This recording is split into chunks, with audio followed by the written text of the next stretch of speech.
Good evening, liveweatherblogs.com meteorologist Bob Acarfio with a special Hurricane Earl update. Thursday night, September 2nd, 2010. Hurricane Earl now is down to a Category 2 hurricane. Maximum sustained winds 110 miles an hour, minimum central pressure of 948. So you see since this morning we had a pressure of 932. It's come up to 948 as a lot of wind shear has been hitting this system. So a little less strength than I thought. I thought we'd still see close to a Category 3 as it approached Hatteras, the Outer Banks, but now we're down to a Category 2 hurricane. Movement to the north at 18, although on the latest radar you can see it's a little bit east of due north, which is actually great news for Hatteras. And you see that location, 74.7 west, so it really didn't make it too far west of the 75 line today. Another great news for Cape Hatteras area tonight for them. Looks like they're going to be spared the worst of this system tonight, which is, again, excellent news. And here we see the timeline. Tomorrow afternoon, we're going to be east of the mid-Atlantic here of Delaware, Jersey shore coast here. And then by Friday night through the overnight, we're going to pass just east of Cape Cod. I think now, really, it's not going to make landfall Cape Cod. We've seen a little shift east in the movement, a little shift east in the models, especially the GFS. So this should go probably about 75 miles, maybe even 100 miles east of Cape Cod. Probably will clip Nantucket Island with hurricane force winds. And then again, hurricane force winds may just brush the eastern Cape Cod area here. It should be about a Category 1 system as it gets up here, as it continues to weaken. And then eventually making its eventual landfall probably near Nova Scotia. We got hurricane watches in effect for the southern tip here of Nova Scotia. So we should see this storm begin to weaken. Probably be a Category 1 hurricane, probably a tropical storm as it makes landfall here in Nova Scotia. But it'll be transitioning into an extratropical system, so the wind should still be pretty strong here. And folks there across Nova Scotia and even New Brunswick area of Canada here and extreme northeastern Maine really need to watch this system and begin to take precautions here for this possible landfalling Hurricane Earl.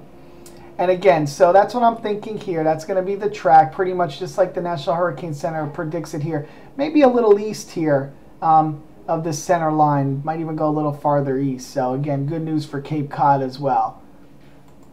So here's a current satellite view here. You can see the eye of Earl today has really kind of went away on the satellite view here. And this is showing all that shear just undercutting this circulation and dry air. And it's really, really took away the center. And see those higher, colder cloud tops, the warming of the clouds. So this is a weakening system. And you can see that little jog now moving to the east here. So again, good news for Hatteras area. They will not have the brunt of this system. And again, here's the view up the coast where he's going to go. He's going to be moving just like this. Okay, radar. So here's a radar view out of Morehead City. And you can see here's the center just coming into view here.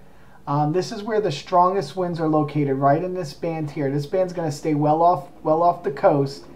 Tropical storm force winds right in this band, just starting to come along the shore here. And we should see some tropical storm force winds from Morehead City northward to the Cape starting to come ashore tonight. This is now around 9 p.m. And then the next set of hurricane force winds, again, right in this this is where some hurricane force gusts could occur, right in this area here. So it may just clip Hatteras. Will Hatteras get any hurricane force winds? It's going to be close, but they may get clipped by some, especially in gusts. So extreme eastern North Carolina is where we're going to see the strongest winds right now. I'm still looking at surge of 3 to 5 feet near the Hatteras area. Maybe even some sound flooding as this moves north. We might see some sound flooding come back this way as the winds veer to the west here. But again, still some surge though, about 3 to 5 feet in this area, as we've had a lot of buildup of wave action and such. Earl is still a big system and has been a big system. So still, again, this is going to be mainly a big coastal effect with some coastal flooding and rough surf and the such. Not a really big wind event, but again, looks like the eastern tip of Long Island here, especially near Cape Hatteras, could get clipped with some hurricane gusts. As we move up the coast, well, here's the wider view. So here's the here's the eye, and look, I'll just put my pointer in here, and you can see that little tug to just east of due north now. And this is where the extreme hurricane force winds are, right in this column here. So that's going to stay east of Hatteras. And then here's where some of those hurricane gusts are, right in this area here. And that could just clip Cape Hatteras overnight tonight. So again, that's what we're looking at now. You can see not much on the western end here. As this system's moving north, the west is going to be pretty dry in here. Probably will not see much rainfall for folks north of here. Delaware, Maryland, Jersey Shore. Possibly will squeak out an inch of rain, especially right along the immediate coastline. I don't really expect to see much. And then as we even go further north here, let me just bring this a little further north here with the radar real quick here, if we could get this to load quickly. If not, we'll move it along here. But here we go. So then areas Delaware, Maryland, Jersey Shore, possibly a tropical storm wind gust out of this storm. Don't really see, you're not going to get any sustained tropical storm force winds. We might see a gust along the immediate coast. As far as rainfall, I think the heaviest rainfall will clip southeastern Virginia coast here, maybe an inch or two. But as far as Delaware, Maryland, Delaware, Jersey Shore, I don't see too much rainfall with this system. Maybe an inch, but your effects are going to be pretty minimum. And again, it's going to be a coastal effect with possibly 1 to 2 foot surge along the coast here, maybe. A little minor coastal flooding, and again, rough sea and rough surf along here. That's your main event there.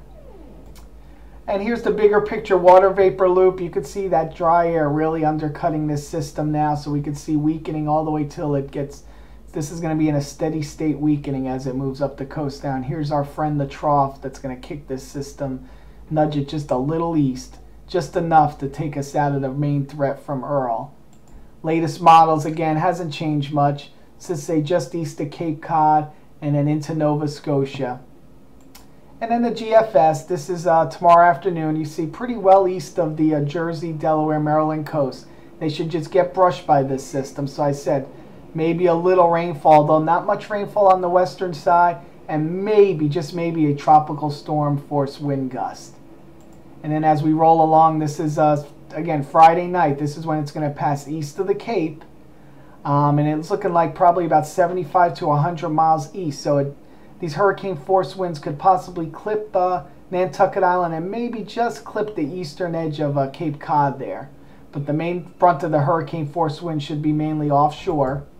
And then again, by Saturday morning, heading to Nova Scotia, where they could get out of everybody, they could get the brunt of this storm. And they really need to be preparing up there for some hurricane force gust, even though the storm may be close to a tropical storm by then, but still a pretty powerful system transitioning into an extra tropical system. So we should see that wind field expand up here. That's why Maine could have a pretty windy day as well Saturday. And then again, here's the core of those hurricane winds. As you can see, stronger winds on the east side. Look at this, 100 miles an hour. But look at the west, not much. So you can see the system took that little jog to the east of due north.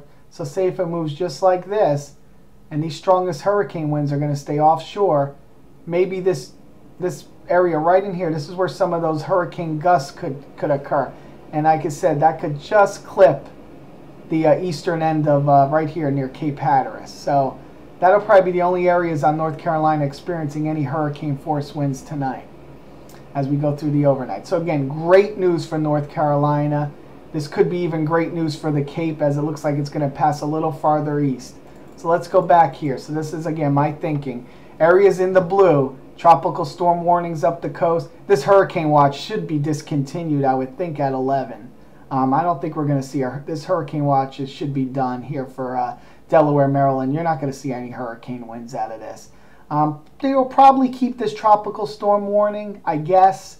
Like I said, we might see a tropical storm gust along the coast here. But again, our main event is seas here. And like I said, in this area, about 1 to 2 foot surge, maybe a tropical storm force gust, maybe an inch of rain, possibly. Though the west side looks like it's going to be drying out. So I don't really know how much rain you're going to get in this area. The tropical storm watch here for New York City and such probably will be dropped. I don't really see any tropical storm force winds getting into Jersey or western Long Island. And then eastern Long Island, again, possibly could see some tropical storm force winds, especially on the far eastern end, and maybe Rhode Island. Connecticut, well, I don't think you're going to see much out of this system wind-wise. And again, Nantucket Island, extreme eastern Cape, might see some hurricane force winds or maybe a hurricane force gust. And then, of course, Nova Scotia. They could be the ones that get the worst winds and rains out of this system, out of everybody. And that'll be for Saturday morning. So Friday night, then Saturday morning.